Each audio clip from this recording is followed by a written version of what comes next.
बहुत पुरानी बात है। दक्षिण भारत में एक राजा राज्य करता था। राजा का राज्य समुद्र के किनारे था। राजा को भोजन के साथ मछलियां खाने का बहुत शौक था। बिना मछलियों के राजा का भोजन अधूरा रहता था। एक बार की बात है, राजा के राज्य में बहुत तेज तूफान आया, जिसके कारण कोई भी मछुआरा मछली पकड़ने के लिए समुद्र में नहीं जा सका। उस दिन राजा को भोजन में मछलियां नहीं मिली, जिससे राजा बहुत उदास हो गया। राजा ने जब अपने मंत्रियों से इस बारे में पूछा, तो उन्होंने बतलाया कि इतने तेज तूफान में समुद्र में मछली पकड़ने जाना अपनी जान पर खेलने के समान है। इसीलिए कोई भी मछुआरा समुद्र नहीं जा रहा है। राजा ने घोषणा करवाई कि जो भी समुद्र से ताज़ी मछलियां लाएगा, उसे मुंह मांगा इनाम दिया जाएगा। राजा की घोषणा सुनकर मछुआरों के मन में लालच तो आया, किंतु कोई भी मछुआरा अपनी जान जोखिम में डालने के लिए तैयार नहीं हुआ। उसी राज्य में एक बहुत ही गरीब मछुआरा रहता था। उसे जब राजा की इस घोषणा का पता चला, तो अपनी दरिद्रता दूर करने के लिए वह अपनी जान की परवाह किए बगैर समुद्र में चला गया। समुद्र में उसने जाल फेंका, जिसमें कई बड़ी बड़ी मछलियां फंस गईं। मछुआरा मछलियां लेकर राजा के महल पहुंच, किंतु राजा के सैनिकों ने उसे महल में नहीं घुसने दिया।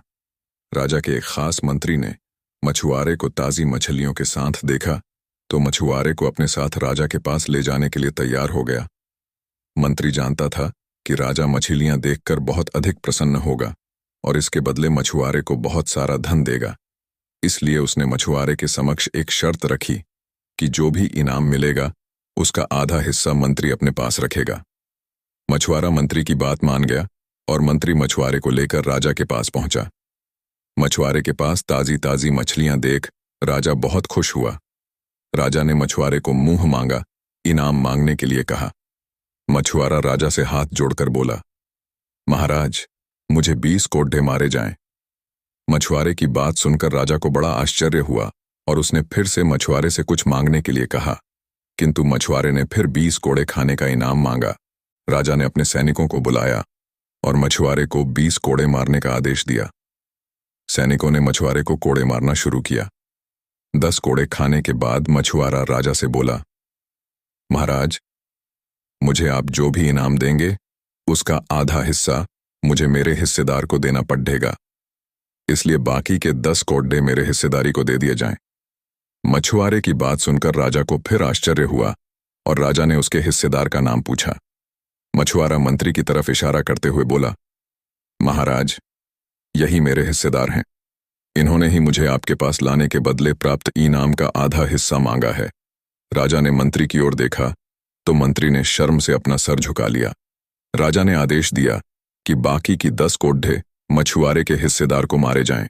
सैनिकों ने राजा के आदेश पर मंत्री को 10 कोड्ढे मारे। राजा ने मंत्री को उसके लालच के कारण अपने मंत्री पद से हटकर राज्य से बाहर कर दिया और मछुआरे को बहुत सारा इनाम देकर विदा किया। शिक्षा। राजा और लालची मंत्री की कहानी से हमें शिक्षा मिलती है कि लालच में आकर कभी भी किसी को अनावश्यक रूप से परेशान नहीं करना चाहिए।